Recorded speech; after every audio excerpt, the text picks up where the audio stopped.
What did you think of the hustle plays, rebounding, and defense for you guys, and how that really impacted the outcome of the game? Yeah, I mean, our guys competed like crazy, and so did their guys, obviously. I mean, it's just basketball at its highest level, along with competition at the highest level. It's a great way for us to start the series because as hard as we played, we didn't play that intelligently, and our guys know that, and we've got some things to clean up before game 2, but a good start. Mike, if I'm reading your lips correctly as you walked off the court, let me you just say you looked angry, You didn't sir. want to do that. You looked angry, You sir. didn't want to do that. Can you give us your perspective of the last 20 seconds of this game? Well, last 20 seconds, I've already lost my mind before that, so I don't have a clue what happened the last 20 seconds. I thought we played hard as we could play, and things just didn't go our way. And we did a good job last 20 seconds, just coming up with the steal, having a chance at a tie on a 3-point that James, could have got hit good and not. Who knows?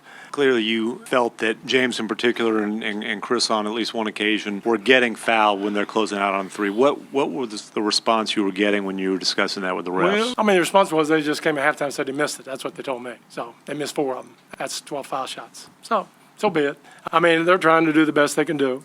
Obviously, it was what it was. Mike said that the refs admitted to him at half that they missed 4 of those closeouts. From your perspective, do you feel like part of the Warriors' game plan against you is to kind of test the limits on that until those are called? And what can you do about that? What can I do about it? I was told the same thing at half, and it's probably a couple more in that second half. I mean, I just want a fair chance, man.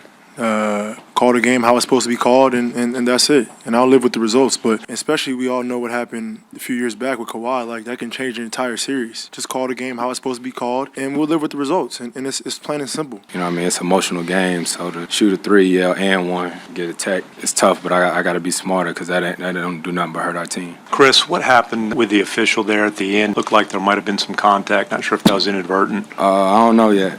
Ain't nobody told me. He just called a tech, and I knew that was my second. Obviously dissatisfied with the loss, but were you satisfied with 104 points for them and kind of the pace and the sort of kind of physicality of the game? Is that what you want this series to look like? I just want to win. I don't care how it look. Tell you the truth, no, honestly, if they got 104 and we ain't got 105, that's a problem. Draymond, James Harden after the game said he just wants a fair chance that the refs need to call the game the way it's supposed to be called, specifically talking about closing out on 3-pointers, feeling like he got fouled several times in those situations. I've been fouled by James on a James 3-pointer before. I ain't trying to hear that. Nah, I ain't going with that one. I'm straight. Yeah. They also could have possibly shot 20 less free throws. We reached quite a bit. But if that's the case, we could have shot 20 more free throws as well. So it is what it is. I think we can all sit here and complain about calls after every game. That's just the nature of the game we play. Refereeing is an inexact science. So it is what it is.